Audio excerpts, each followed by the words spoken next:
You have to resist being a lint roller. If you walked around all day and you are rolling your little lint roller, you will be covered in all those little things at the end of the day. We're doing that mentally all day long. We walk around the house and it's a habit and it's toxic, and we're being aware of our bias. Like, we look at our kids and this one's always doing that and this one's never doing this. What is he? And we start to be biased to who is or isn't doing things around the house. And we start to say things in our minds. She should be able to do this. This shouldn't be that hard. And we're talking to ourselves in a way that we don't realize. So the back of your mind is like chattering all the time. So I'm just asking all parents to be aware of, what's your bias? Is this the good one? Is that the lazy one?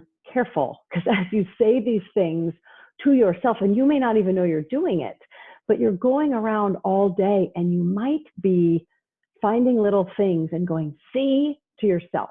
And I'll explain that in a minute. We have hyperbolic speech right now. It's on the news. It's everywhere you go. It's so bad. I can't, always, never, should, can't. These are very extreme languages, and we expect it from our children. But when we start to say it, we get ratcheted up. So the first thing that you want to start doing as a parent is really listening to, how am I talking? Do I have a bias about someone? Do I go, oh, here we go again? Then no matter what that kid or adult or partner says, I've got the happening.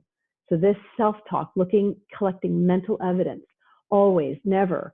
You're reinforcing if you're frustrated. So I have an iPad example I'm going to share with you. There are iPads all over my house. They are always on when they shouldn't be, and nobody claims whose they are, and they have the wrong plugs and the wrong things. And I mean, just the amount of just confusion about the plugs, and it's awesome. So I have said, I really need you to turn off your iPads at night. And they're like, yes, Mom. Now, they don't leave it on purpose. They just don't care. And I've said, hey, it's like Wi-Fi. It drains the Wi-Fi. They don't care. I've gone so far as to say it like hurt our brain when we're sleeping. Like, we don't care. So every time I go by, I find myself opening the iPad. And if it's on, I'm like, see? But then I'm like, okay, how many times do I open this iPad and it's off? I don't remember that because I'm not trying to remember that. I'm trying to remember and catch that they've not done the thing. So every time I go by and I look at the iPad, I try to say, doesn't matter if it's on or off, and I try to know that if it's off, then I have to say to my child, I noticed your iPad was off. Thank you so much. And I have to notice that verbalize the behavior that I want, instead of going back and saying, you didn't do your iPad again. I have to go and say, is your iPad asleep? I mean, you should be, but is your iPad? And they're like, I don't know. I'm like, why don't you go put it to bed? Like, there's a little bit of that, because if I go around being like, see, you didn't, nope, I'm going to find more things they didn't do. And we don't see what our kids are doing. We see what they're not doing. So go around, be careful, because all day you're finding yourself just collecting little evidence. You're being a lint roller, and it's not good.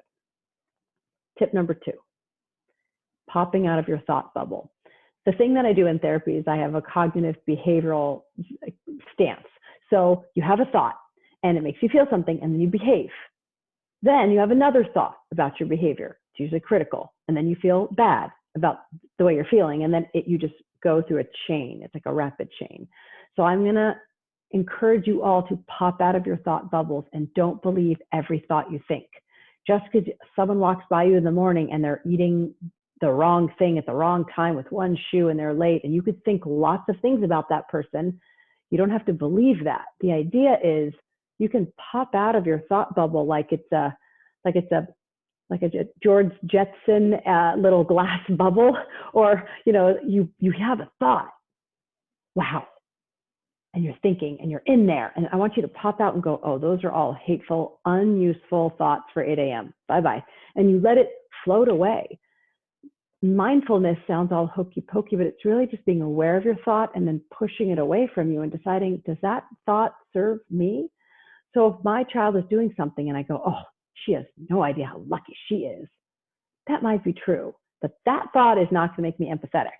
And I need empathy to help my child manage whatever's going on. Or if my kid's doing something and I think, oh, here we go, he's ruining family dinner. Okay, first of all, that's what family dinner is, a series of ruining behaviors that you're supposed to manage. And that's what it is. Dinner isn't about eating, it's negotiating and bartering, and no one's eating. And It's just a disaster. And the worst part is, it's no different ever. But we have this idea, like tonight will be different. And kids are like suckers. First of all, they never starve. They'll eat the next day or not. They have a mechanism. They won't starve. But this, ruining. Okay, if I think my kid's going to ruin something, I've given them way too much emotional power. My emotional boundary is now ruined because I've given my child this opportunity to ruin it. I had a plan, and this child's plan is to mess up my plan, whether they meant to or not. And my emotional boundary is to keep myself together and not let that be ruined. Or if I'm saying, another thought bubble I have there is, why am I always the one who has to ... Okay, if you are martyring yourself, you're martyring yourself. If you have to always do something that matters to you, you do that thing. And walking around thinking you're the only one, it doesn't set you up. So I'm not saying you're not the only one. I'm not saying he doesn't always ruin his dinner. I'm not saying your daughter doesn't know she's lucky. But keeping those thoughts of indignation and judgment in your mind will then cause emotions, which then block your ability to be there for your children. We have the power to notice the thought and going, oh, that's judgment. Oh, that's critical. And then move from that. Anxiety will keep coming down. You'll have the thought over and over. But if I am looking for something in a person, I'll find it. If I'm looking for someone to be rude and grateful to leave their coffee cup out or leave the grinds in the sink again, even though the trash can is 2 inches away and the coffee grounds could go there, I could just get mad about the coffee grounds and then make it a thing. This is ungrateful. I'm working so hard. I could say lots of things about the coffee grounds in the sink, or I put them in the trash. So I'm encouraging people to pop out of our thought bubbles, recognize that you are not every thought you think, and you have a choice to let that float away. And the more you do it, the better it is.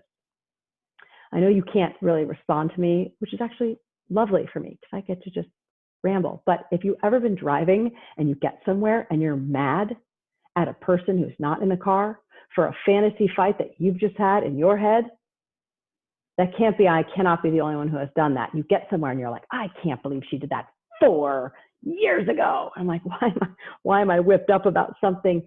As we think something over and over and we stay in that thought bubble, it descends upon us. So part of maintaining your emotional boundaries is to pop out and go, whew, I have a lot of like resentment today or judgment today, and push that away. So not lint rolling and then popping out of your thought bubble with your child and with yourself and with your partner really helps. 3, during this time, we have to give to get. And as a parent, you're not getting very much. You're not getting free time. You're not getting time and a half. There's no bonus. There's no vacation. There's no help. There's no break. We're not getting a lot. And so we're trying to give things to people that we don't have. And it's hard. And that's what prayer is for. That's what laughter is for. That's what maybe a half a glass of wine might be for every now and then. I'm not advocating for too much of that, but it's hard. We're supposed to give something that we can't have, which is space and patience. And you have to be kind to yourself, to be kind to others. This tip number 3 is encouraging parents to be more intentional about their noticing. You have to practice noticing what you want, right? It's like, I noticed you haven't taken a break in a while and I bought you some tea.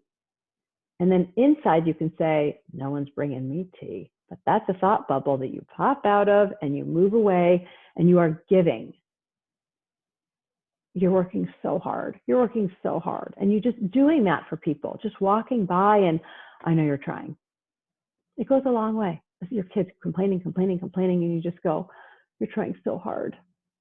And that is just noticing and giving. You have to give to get. You give a little thank you. You thank them for doing stuff that they sure should be doing, but that comes back. Judgment is a boomerang. When we throw it, it ends up coming right back. So we got to be careful with that. And if you're shoulding on yourself, I know that sounds like a different word. If you're shoulding on yourself, you will feel guilty and embarrassed. I should have said this and I shouldn't have done that. Guilt is a little bit self-imposed at times. I mean, your in-laws will try to impose it upon you, but it's really an internal thing driven out. But when you are shoulding on other people, you're angry because you're judging them. They shouldn't get that. He shouldn't. should. Watch your language. And if you're giving that, that is energy out in the world, and that does come back. So the theme is managing emotional boundaries. It's really being aware of, like, what am I giving out? And this next slide, this is about empathy. And empathy is cultivated, but so is anger.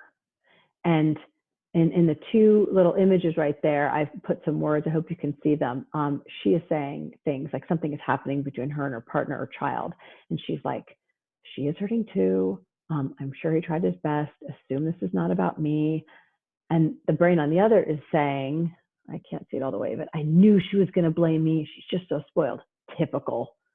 That kind of stuff that you're cultivating, if you're not managing the self-talk and the judgment, it is really hard. It is really hard to manage your emotional self if you're allowing those thoughts to come in without checking them at the door. Do those thoughts serve me? You can say, I'm sure they're trying their best. Their best is terrible today, but I'm sure they're trying their best. You're allowed to do that, and you can be funny to yourself. And hopefully your partner can laugh with you, because that's the best medicine. When we're talking about managing our emotional boundaries, I have a list here. It's a little bit like a yoga shirt as you read it, kind of. But it's about your words and how much they matter. So the thoughts that you have that you don't pop out of and recognize become words that you say to your children, to the people around you. And then those words will affect and become part of your actions, whether they're passive or active actions. And those actions then become a habit. And like, we always do this, and this always happens. And you're a part of that always, by you even saying this always happens is a part of that. And then these habits you have become and foster and change your character, how people see you, how you want to be. And that obviously affects destiny of our children, of our partners, and of ourselves. It's really important to look at the words in your head and the words that you're putting out around you. Just say, is this what I want? Is it always, never, can't? Are these the words I'm putting out there? And how do I feel when I say them? I can't do this yet. I cannot do this today. Just adding those other words might just open things up, and you can do that for your children as well. Okay, so to avoid the QRS syndrome, quarantine resentment syndrome, avoid lint rolling, going around all day and finding evidence for those shoes are out and that spoon is out and who didn't fold this. You can find that. I want you to find what did get put away. This one fork. It's okay, it's in the wrong drawer. Somebody put it away. Popping out of your thought bubbles and challenging your thinking and saying, I don't want these thoughts. Knowing they come back, but then keep pushing them out, pushing them out. Some people write them down, get them all out, and then your mind doesn't have to loop, because when we're anxious, we loop and our brain keeps going over and over. Your brain goes over pain like a hangnail. So you can write those thoughts out and decide, do I want those thoughts? And you disengage and get busy. You have to give to get. I have to assume everyone's trying. I have to assume the guy in the store that gets all huffy and shames me with his eyes, I have to just assume he's having a hard day. And I have to not take in that energy, that emotional exchange, and make sure that the words I'm using matter. Okay. I don't see any questions popping up at the bottom. I'm just going to keep going. Okay. Nope. Okay. I'm going to talk about parental anxiety, because this is really stressful. They're all here, and we want them here, and we want to be safe with them, but we're also like, when are they going? And then it gives us anxiety about our parenting, and we all don't know how this is going to come out. So I'm going to say that we don't know how this is going to come out, and our children don't know either. But the one thing they will know, they do not experience what we meant to do. They will not experience your intention. It doesn't matter how far, it doesn't matter what you meant to do. They just know what you manifest in tone and behavior. They just know what you said and the scary mommy face that you made when you said it. They don't actually get why you're upset. We as parents, I think, are not really doing a good enough job of managing some of our anxieties. And if you're watching the news and it's all coming in and your child comes in and you go, what? The energy that I've absorbed it now comes back out, and it's really hard. We are, as parents, are responsible for the tone and energy of the house. Now, our children are always having their own tone and energy, but how we are to it matters. Sometimes you cannot make a situation with your child better, but you can always make it worse. Always. By overreacting, by reacting too loud, by mimicking them. Like, sometimes they just want to just be mad and loud and helpless, and I can't get my shoe on, and they throw themselves on the ground. You just go, that's really hard. You step over them, manage your emotional boundary, and you kind of keep going. But we have anxiety about that. Is this behavior going to stay? We never had this behavior before. When's this going away? There's so much anxiety. At the bottom of the screen there, I have a statement that says, control the external static that may be causing internal noise. What I mean about that is people are bringing energy to us. The TV is bringing energy. Who you speak to, your social media, it's all skewed data. It's all filtered. There's not a news source that isn't pure. There's some that are better than others. There's friends that are more balanced. All that coming in, it's like static, and it creates a noise on the inside that we can't always tune out for our kids. And that energy is exchanged. Most of the kids I'm seeing, which is still 30 to 35 kids and teens a week, I see them face to face. I see them 10, 12, 15 feet apart. I see them outside. I've done car to car with the trunk stuff with my teenagers, because my teenagers aren't always so COVID smart. So I've been doing all this stuff, and they're all like, God, my parents are so stressed. Now, there's just a lot of that. So your anxiety, if you're not managing it, it's like leaking out. So I want to talk about our tone and our energy. Okay, I'm going to move my screen. Okay. So the energy exchange, when you're managing your emotional boundaries, your kids are symbiotic with you. I mean, babies are, you know, but as the kids get older, we become symbiotic with them. You have a kid in your house that when they're in a bad mood, your day's wrecked. Like, why does that 4-year-old dominate your emotional, like, agency? But one of your kids makes you feel really distressed. And the other one, you're like, like, they'll figure it out. They'll get over it. They'll just be quiet. That one of them doesn't bother you, and one of them does. And we go around trying really hard to make people happy in our house. And it's exhausting, because sometimes people are not happy in your house. And so I'm asking parents, as they look at their energy, where are we putting it towards? And if we're draining it to try to get somebody to have a good moment, who then is going to lose their mind when they can't get the snack they wanted, or whatever happens, whatever disappointment. Kids' disappointments are very fragile right now. There's nothing really to bounce back from. So little things are big emotional meltdowns.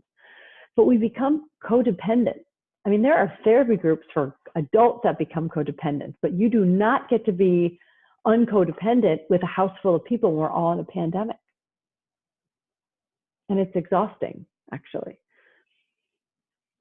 When parents' feelings are really, really, really, really big, a child gets eclipsed by that, and they don't have to feel their feelings. They just have to figure out why mom's face is freaking out. Like, they see your face do that thing, and they're like, what?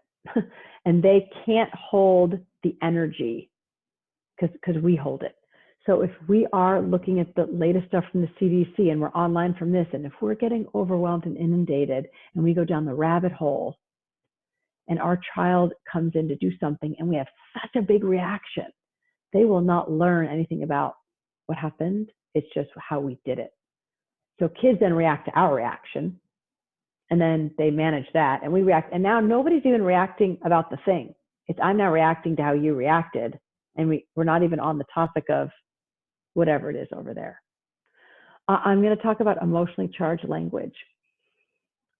When we say stuff to our kids, this is the worst part about parenting. They are not going to remember what we want them to remember. And they're not going to remember all the times you went to Disneyland, or all the times you took a trip. And they get to, like, remember these random horrible things that you may have said once in like a moment of emotional charge, and then they get to take it to me and tell me all about it. It's awesome. But they know you love them, but they get really hurt by these words. But they say mean stuff to us all the time. We're supposed to understand they didn't mean it. Be careful with emotionally charged language, because kids are picking up on that. And they're for our benefit. When we say things like, you know, you're just so lazy and you don't do anything for this family. Even if that is low-key true, it isn't at all. And the child will lock down on that. So you're saying something when you're angry because it feels like a release. But the timing of that and the energy that is too much. We all know that, but I'm just reminding us to walk away, take a moment, and describe how we're feeling. Like, I am feeling like this, or it looks like that, versus you are, I am. Children are really tracking and absorbing marital tension. There's a lot of marital tension. Sometimes we get sick of each other, even if we're amazing and perfect. We're sort of together a lot. And I think that the marital tension, we have nowhere to go. So if you can, take a walk with your spouse.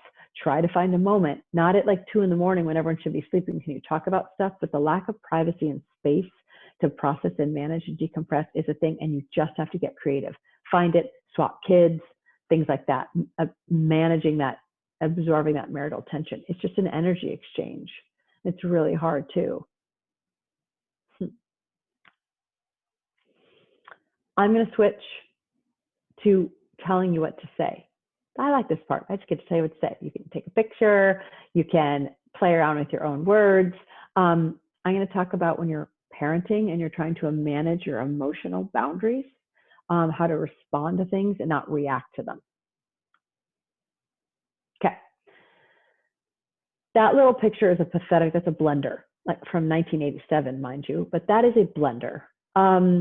And I want to talk about that image. And if you've heard me before, you've heard this, and this is just a thing that has always stuck for me. Effective parenting includes good timing.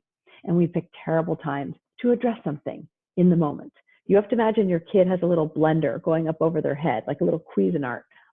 It has no lid, and it's just going, and they're upset. They're upset because the Zoom isn't working. They're upset because they can't find their earbuds. They're just whatever. They're just mad because they're stuck in the house. And we insist on talking about it in the moment they're upset. And this never works. So if there's a blender going in your house and you walk in, there's a blender going, there's 2 things you wouldn't do. First thing you wouldn't do is you wouldn't stick your hand in and try to stop it. That's a terrible image. You also wouldn't just grab some strawberries and throw them all in and see what happens, because there's no lid, right? If your child is upset and spinning, throwing things in, the analogy to the strawberry is trying to give advice. When a child's upset and you're like, well, what did you do? Well, maybe you could have. No, your child wants a problem. They want to be mad. They want a problem. And you want them to stop it or have a solution, or you want to soothe them. They don't want that. So sometimes letting your child spin and figuring out a way to distract them, walk away, soothe them. And I'll tell you what you can say, but sometimes when you are trying to help a child and they get angry, you go, whoa, you're not ready for problem solving. And yet we still do it. I'll tell you what to do next, but for now, don't get involved with the child. Sometimes you separate, divide, conquer, soothe, distract, and then you can get back. When your child's angry, problem solving is never good. You will end up getting angry. The idea of putting your hand in the blender is, if you don't stop this, you're not going to be able to watch a movie later. Okay, you've just punished yourself, because you need your child to watch that movie later. So they leave you alone for a little while. So you got to be careful, because we don't have really anywhere to send them. The rabbit hole. When your child is talking and they're upset, or your teenager, they will quickly start going off topic to lure you down. Here's the Warren, here's the topic. And you'll say, like, it's time to go to bed. And you're like, why do I have to go to bed? I have school tomorrow, blah, blah, blah. And if you answer that, they are luring you down and you're going down the rabbit hole. Don't do that. Don't talk about, well, how come they get to do it? How come she gets to, I don't have a bedtime. When you're talking with an upset child, you try to stay on the point by saying, I know you're upset, it's time for bed. Well, it's so stupid, it's just virtual school, I have PE first, I don't have to. It's time for bed. And just stay there. Well, he doesn't have to go to bed. Now, if you go down the rabbit hole, you'll say, yeah, well, he does all of his chores and he brushes, like, no, don't go down there. Don't. You can talk about how you are treating one child better than your child at another time, but you stay, when a child's upset, you want to stay on the topic and not get pulled into other topics. And children will really want you to get pulled off topics when they're angry because they want to fight and engage, and they're all pent up. The image at the bottom of my screen there is a hot plate. When you go to a restaurant, you remember what those things were? Restaurants were places where you went and other people cooked for you, and we could like see people and talk to people. It was the thing. And the waiter put down a hot plate and said, okay, that's hot, don't touch it. Are you the one that was like, how hot, how hot, how hot? If you touch the hot plate, it's stubborn. And the waiter said, that's a hot plate. You have to let the hot plate cool. If your child is upset and they're saying a lot of things, and you start to say, you can't talk like that, that's not okay. You know what? If you react, you're engaging, you're going down the rabbit hole, you're putting things in the blender, and the child, your kids say mean things when their amygdala, this part of the brain that's angry, is lit up.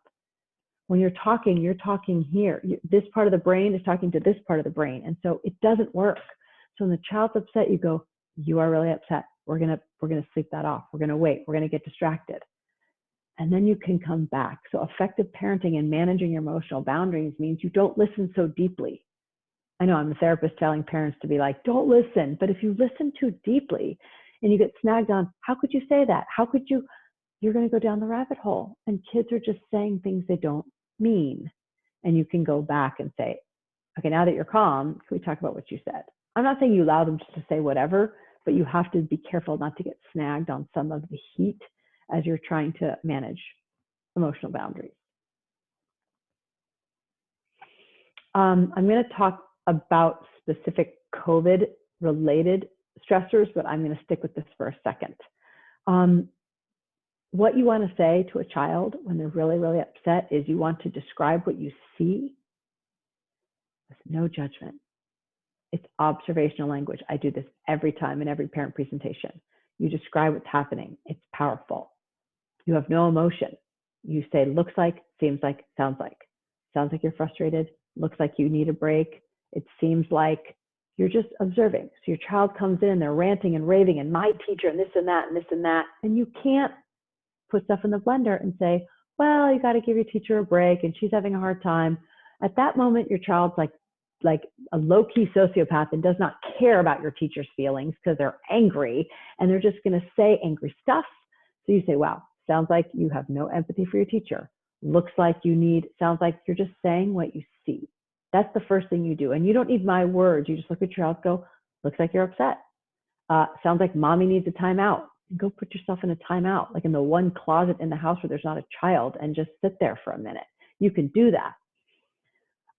Responsive language, when you are trying to manage your children's boundaries, it looks like you're having a hard time being gentle with that. And I think that needs to rest on the shelf. And then they freak out. You go, and looks like you're really mad about that. And you just can let the child be upset. Now, your child has way more emotional energy than you do. So they might rant and rave. You may have a kid that gives up and is like, well, whatever. I didn't want that thing anyway. You have one kid that's going to follow you and torture you and punish you for taking that thing away that they misbehaved with. But your job is that you're having a really hard time. And there is a different type of child that will follow you and bang on the bathroom door as you're in there. Yeah, you get one of those, or a phase of one of those. But if you really lose your temper, then they then react to you're losing your temper, and now we're spinning. Sometimes the kids that you want to push away are the ones that need a hug. Some kids don't want to be touched when they're really upset, and you have to kind of know that. And you can say, looks like you're really mad at me. I'd like to hug you anyway. You know, and they can go, yeah, and then they can get the physical. Other kids are like, I will kill you. Do not touch me. And then that kid you don't touch. A responsive language example is, you're trying so hard to wait, and I know it's hard, versus wait, I'm busy, God. That's the tone and the energy. I was not in your house earlier. We just all did that. So that's just what we're doing. I know it's really hard to, I know you really want mama to look right now, and I can't, and it's upsetting. I know. And then I put mama, and you're like, yeah, I can't hear. You're like, you just have to like go with that. I was in the car with someone once, and she's like, you don't want mama to crash the car, do you? And I was like, I don't want you to crash the car. And she's like, well, when you distract me, I might just crash. I'm like, okay, we're switching drivers. Like, that didn't help. And she said, it's so nice. It was creepy. But it sounds like you really want mama to help you right now. And I can't. I'm so sorry, but I'm going to. And then they freak out and they whatever. And then when you get there, you're like, you waited so patiently. Almost. That's a compliment. They didn't do.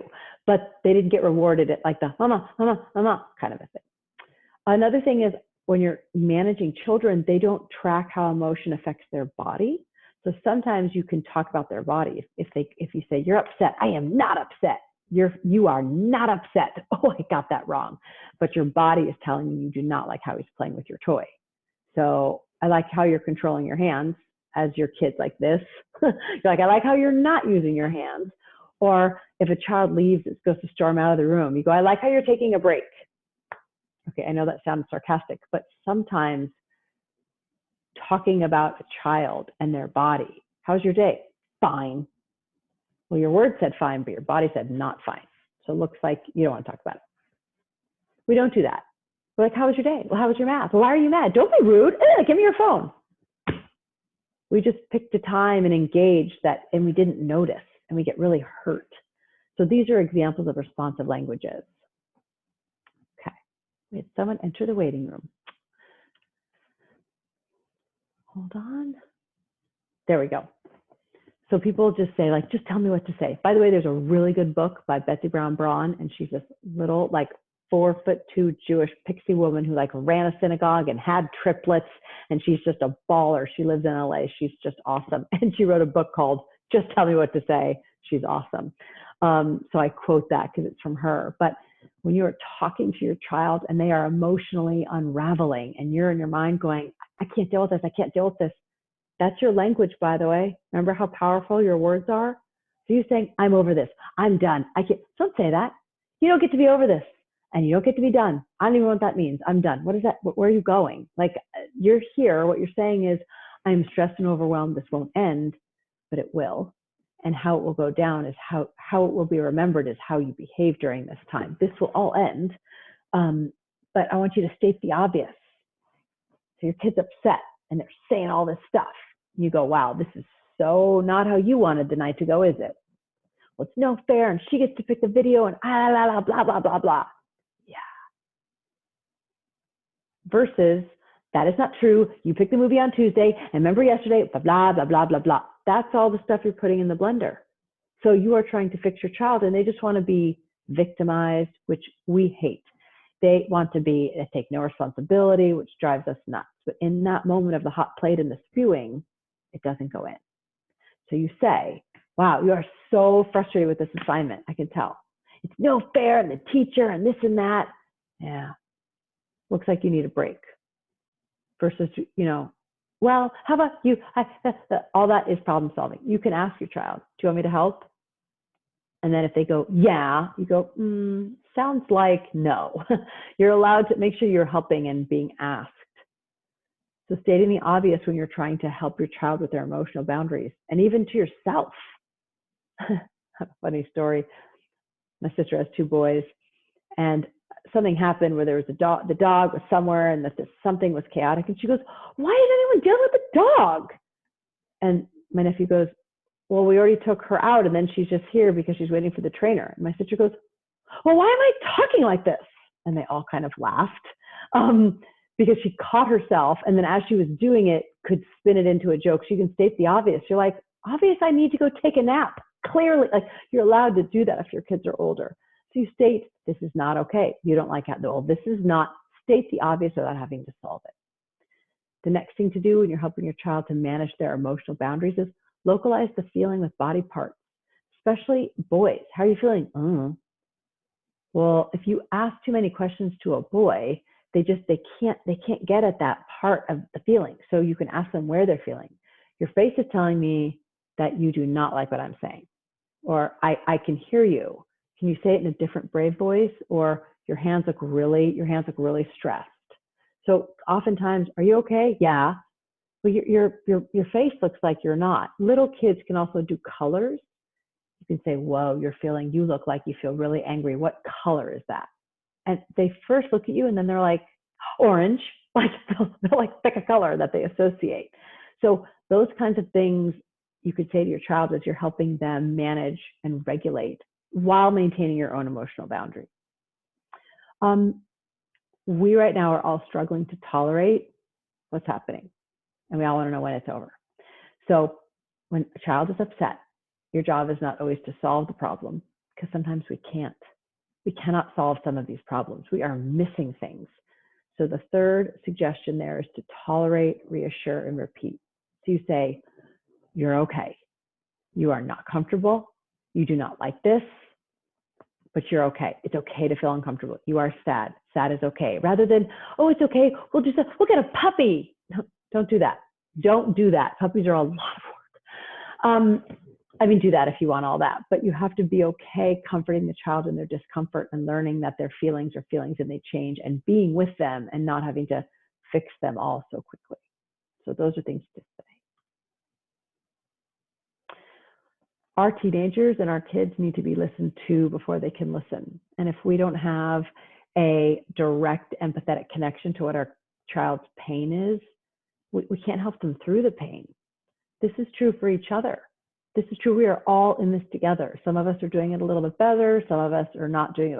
We're all in this. So if you're in a house of people, really listening to someone, we oftentimes, when we're arguing with someone in the house, we're so quick to say what it's like for me. I'm like, well, and it's really hard. And if you really can zone into your kids just a little bit, not indulge them. They're allowed to feel what they're feeling. It doesn't mean they can be misbehaved. You can be mad. You may not be mean. It's the same kind of a thing. It's just really, really listening. We just don't want them to be in pain. Our job is to fix stuff and give them answers, and we can't right now. So just being with them and listening, it actually is quite soothing.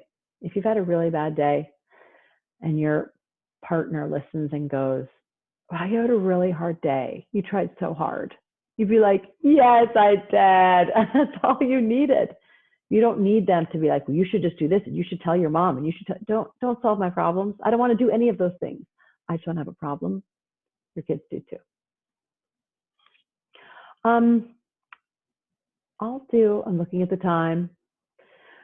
I'm going to give you a couple more examples of things to say, and then I want to talk a little bit about quarantine, because there's a lot of confusion about whose family and how everyone's handling it, and that's like a tricky thing, especially around Thanksgiving.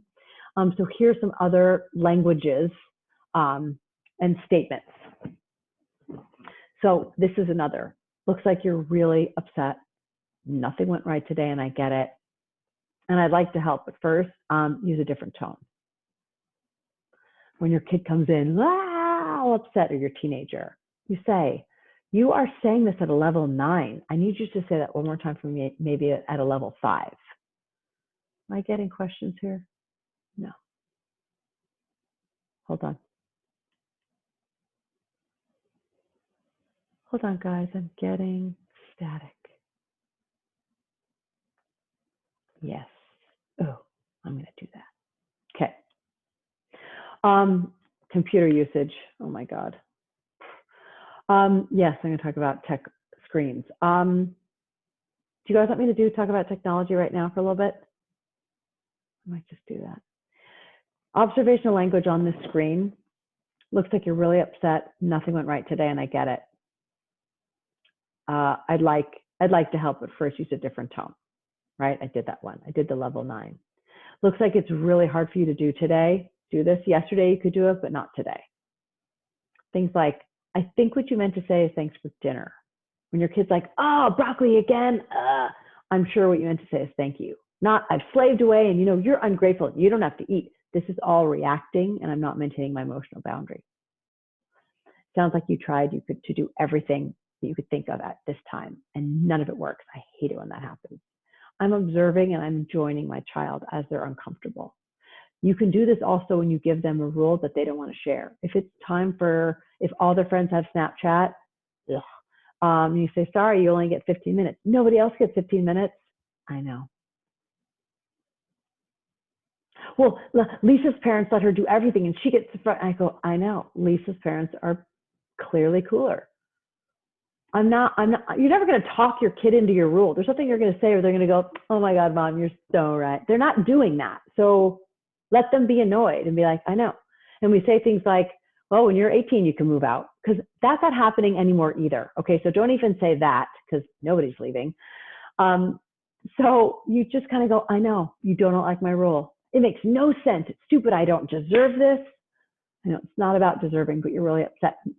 I'm not changing my rules. So, and if you're not gonna, and let them rant and rave and stomp and slam a door, let them slam the door, and then you can go up the next day and be like, by the way, you can be mad, don't slam my doors. But in that moment, that's blundering.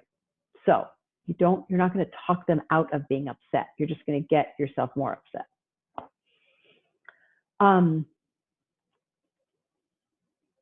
More observational language.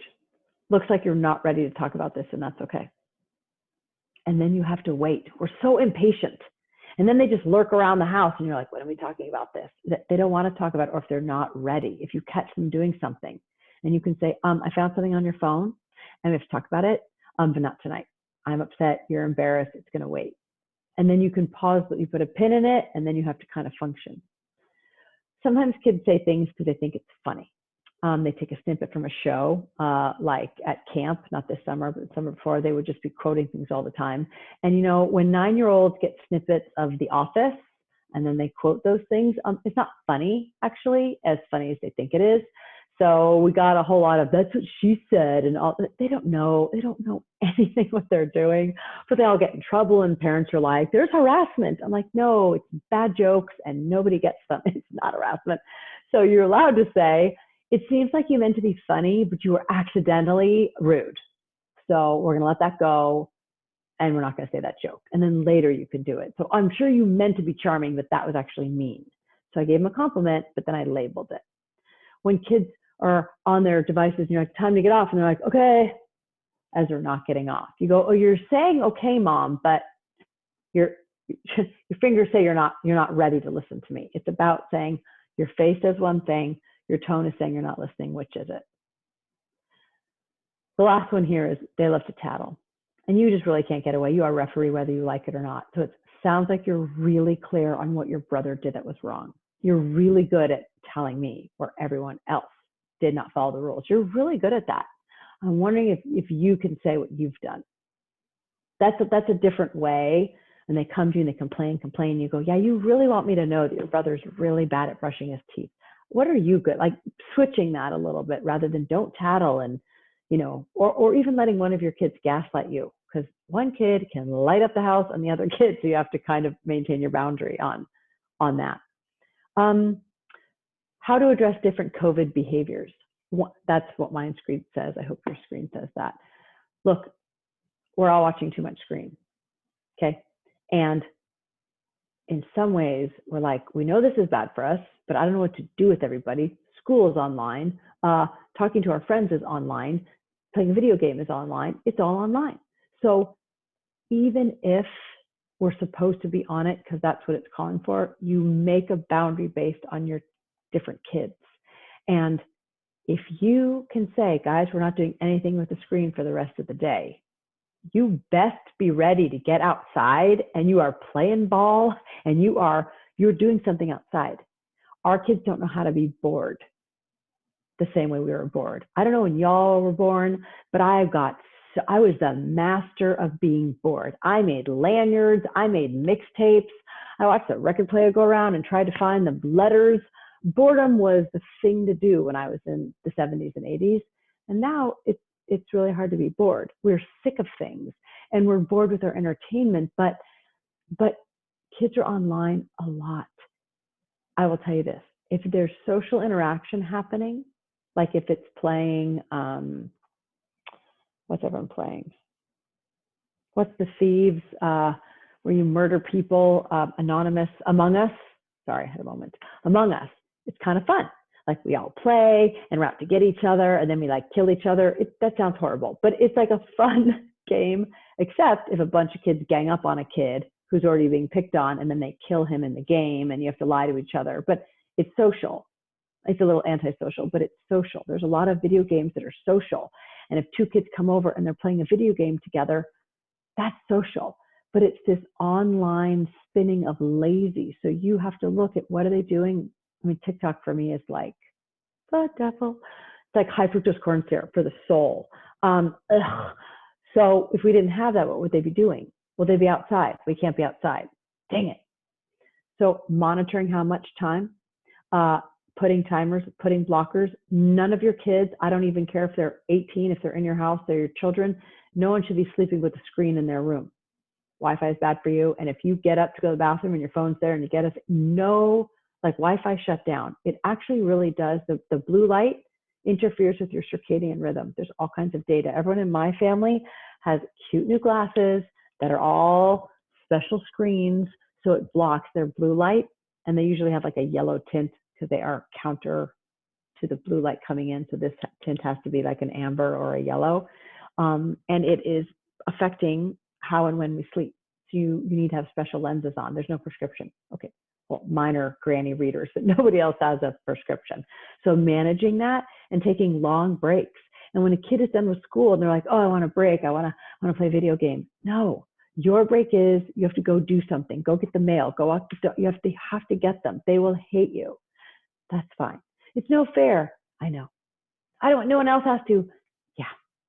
See how I'm not engaging? It's just what we're doing. There's too much screen and you're all exhausted. And then, we all get in bed and then we're like, one more episode. We are the worst at our tech boundaries. So if you want to have emotional boundaries with your children, you have to sleep. Sleep is the only time your cortisol levels get adjusted. It's the only time your body takes your neurotransmitters from your gut and sends them to your brain. And if you're up between 11 p.m. and 4 a.m., the factory doesn't get cleaned. Nothing gets worked. Your weight, nothing. So go to bed. It's actually the best thing. You just don't get any alone time. Parents are saying, well, I get up at 4:30, so I'm alone, meandering around like a zombie in the house. But at least no one's saying, mama. And so it's about finding where that alone time can be. But the COVID behaviors are, sleep disruption is the worst. The second thing is about how other families are managing COVID. I think I have a slide about this. Okay, I call it, wow, what's up, blue light? I have a slide, it's acknowledge but reframe the no fair. Your kids are seeing that these two kids play together and I play with one of them, but I can't play with the other one. This is an anxiety-provoking situation. Anxiety is irrational. Therefore, we're behaving inconsistently and irrationally. I know when someone else does it because I get to judge them, but I don't always know when I'm doing it because I'm not judging myself with that same bit. So when a child's like, it's no fair, it's no fair. I don't like sticking with no fair. Life's not fair. Nobody likes that. So I talk about even.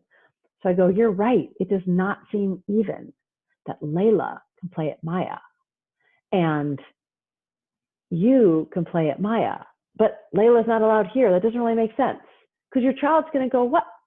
Why are these two kids playing and I can't, they're going to feel left out. And certain families will engage in a behavior that they think is safe, but then not engage in another one because it's a wave of anxiety, and helping your kids understand that and that we're not here to judge. So you can say to your kids, like, son, we all have lots of worries about the virus.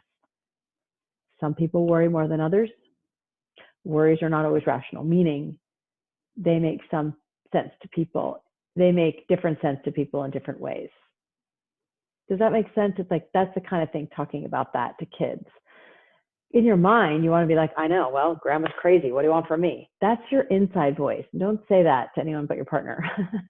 But to say to your kids, go, look, we're not judging people. This is hard enough. They get to manage it their way, and we're going to manage, and that's okay. This is not about you. And then you just keep your emotional boundary.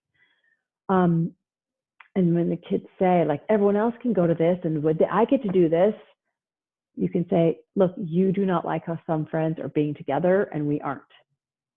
And I understand it's frustrating. This is how we're handling it. This is what we're doing. Well, this is stupid. It's not fair. And they're all getting together. I'm sorry. There's a little bit of that without having to really answer. And then later you can say, I can tell you why, but not right now. I can tell you're just upset. Okay. It's almost 9 and y'all are going to fall asleep in a minute. I'm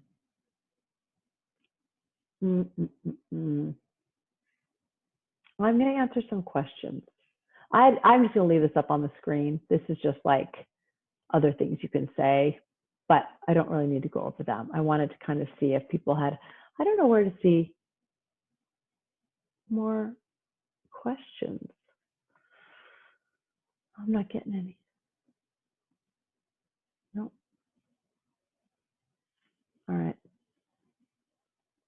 Hold on. I'm reading, sorry.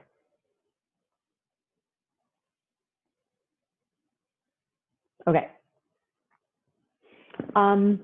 It's something is interesting happening with sleep patterns. They're going to hell in a handbasket. I have kids that are in high school that are ending up in their parents' beds in the middle of the night. Just like, they're like, I don't know, I just wake up and I just kind of crawl right back in.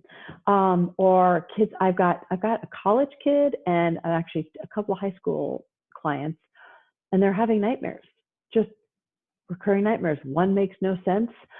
One is clearly about their mastering things, sleep disruption. And sometimes I look at what they're watching. Like my older teenagers, I have to look. It's like, what are you watching? And they're like, oh, Designated Survivor. I'm like, no, don't go watch that. Or they're watching Game of Thrones. I'm like, don't watch that either. Like, what are you watching? What are they reading? But kids are seeing more, they're hearing more. It's scary. And so if you are managing the noise and keeping it out of the house, sometimes kids can have better night sleeps, but they hear conversations, they hear little side energies, and that just goes into their psyche that there's negative, bad energy in the world, and that can disrupt sleep. So you really want to work on, there's good sleep apps. You can also play like an audiobook, like a Harry Potter or something that can be scary. But you want to have the Calm app, the Headspace, and you can have something that helps the child go to sleep. And sometimes it's just kids go through phases where they have sleep disruption, but I have a lot of teenagers doing that too. Are there any other questions? I don't know if I should open it up. Here are those slides again, by the way, to just remember to not engage in the blender. Don't touch the hot plate. Listen to them first, walk away and come back. Don't be collecting little things all throughout the day. And if you don't let stuff go, by the end of the day, you're overwhelmed. And then your thought bubbles. What are you telling yourself? What's your language? What judgment are you throwing? And you can just be a better person, and it isn't fair because that's not a thing. The amount of inside time is too much for little kids, especially boys. I'm not saying girls don't need to be a little aggressive, but kids really need to run and be jumping around, and kids are going to be acting much more like contained. We're not meant for this. They weren't raised this way, just at whatever age. So sometimes you have to find, you can find things for your kids to destroy. Like you can stack up a bunch of paper cups, and it's a dexterous thing. You stack them up, stack them up, stack them up, stack them up, and then they have to try to throw like a softball at them and knock them down. That's like a destruction. That can be something that kids, if they need to really, I'm not saying you give an angry child some sort of like, baseball bat to go hit a tree. That's very aggressive. But sometimes you get, if you have a trampoline, great. If you can take the mattress off the floor and they can jump around, great. Finding ways to have movement. Kids really, really need to have activity, and running is one of the best ways to get out some of this. I have a lot of little kids, toddlers, and they're biting, and they're having bathroom problems because they're just so frustrated. They don't have an out. And so our reaction, if we're like, oh, what's going on? It's like, oh, you're pent up. It's like tigers. They don't want to be in a cage. They have to be out in the wild. Any other questions?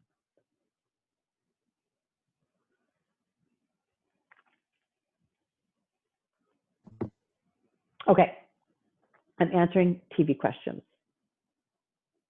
I'll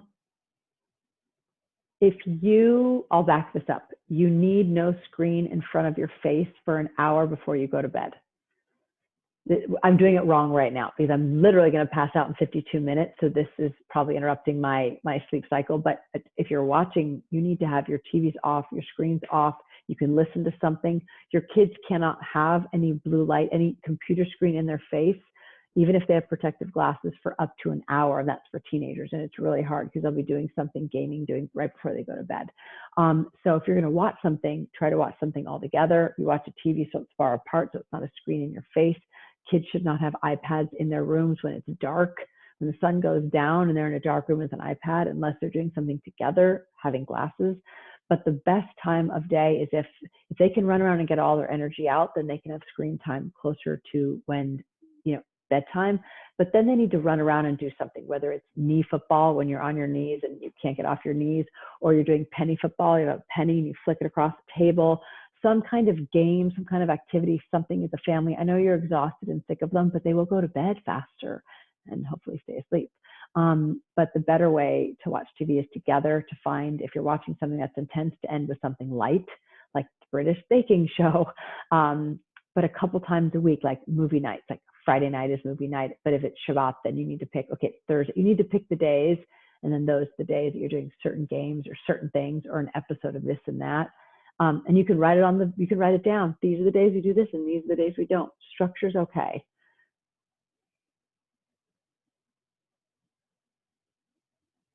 Okay. Audio stories. Audio books are the best. And you can, all mine have accents. I've got someone who's reading Hamilton. I'm doing the Hamilton book, which is like a Bible. And it's being read to me by someone with some lovely British accent, and that helps me sleep. Or Jim Dale reads things, or certain actors in the Calm app, they have all these actors, or even athletes, and they'll be reading something, and just the tone and the rhythm. That is great. And the phone can be over there. You can get Alexa, although she creeps me out and she turns on when she shouldn't. But you can also download all these audibles and then turn your Wi-Fi off. So it's over there in the corner, turned off, Wi-Fi, it's off. But it's playing, and you set a timer, 15, 20, 30, 40 minutes, and it will just play, and then it goes down and it winds down all the way. So that's really nice. Kids should fall asleep as much on their own, but if you have a teenager and they can't finish, their mind can't stop, then they listen to something, and then they will fall asleep and they won't be listening to the noise in their head. YouTube videos are really tricky because sometimes it's a YouTube video and it's a video about an idiot doing an idiot thing, and it's not hard. But other times it's like a cool thing that they're showing you how to do. It is a weird culture that we can watch a video about someone playing a video game. That is weird. This is where we are. I don't get it either. But if you're watching someone and they're talking, I guess, well, I don't play pro football, but I watch a bunch of dudes who used to play pro football talk about pro football as I'm watching pro football. So I guess I do some version of that. But you have to watch what they're watching. And with YouTube, you have to have limits because it will algorithmically pull you down a rabbit hole. So if you like this video, all of a sudden you're, looking at like manga or pornography. Like, you got to be careful what they're looking at. And being alone in the room with their computers, it's got to be a public thing, or in the living room. I think screens, I don't have any screens in any bedroom, even in my own house. It's outside. So there's a secret space.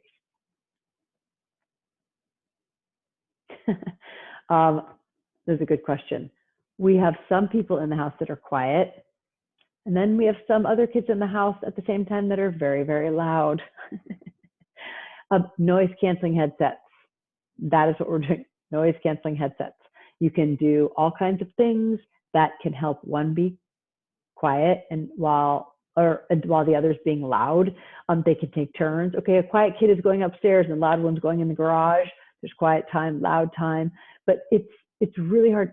Kids sometimes if you go into a classroom and you're a teacher, you can't believe the amount of noise that is going on in the classroom.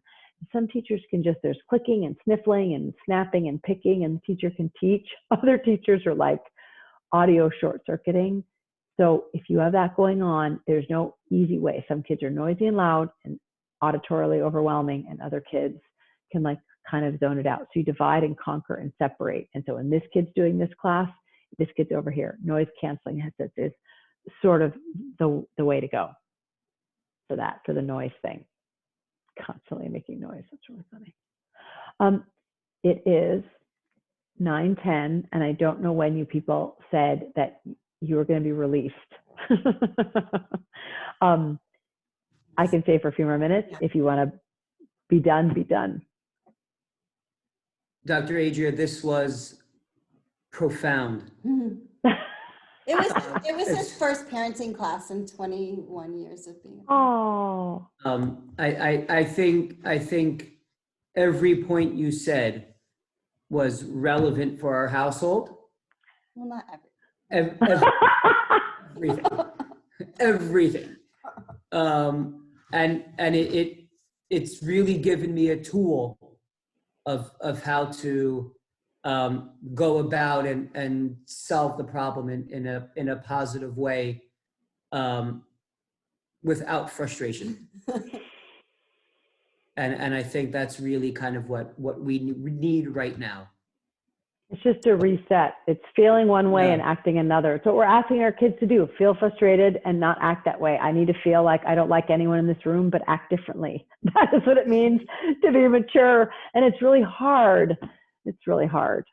If people have certain questions and they want to contact me, I can manage some emails. I'm not taking any new clients. And so I do these parenting workshops because I can help more people in a broader way. But every now and then there's a little quick question, but I have to be careful not to get too specific if I don't know a family or know the dynamic. So if you have specific questions based on this, or if I said something too fast, which I did, and you want clarification, the powers that be here that put this on can, give out my information, my email, and then I will just do my very old best to respond as I can. So I hope tonight that you just reminded yourself to watch your words, push the thoughts away that don't matter, and try to find your balance as you navigate through the next set of shutdowns and be, as still as you can be.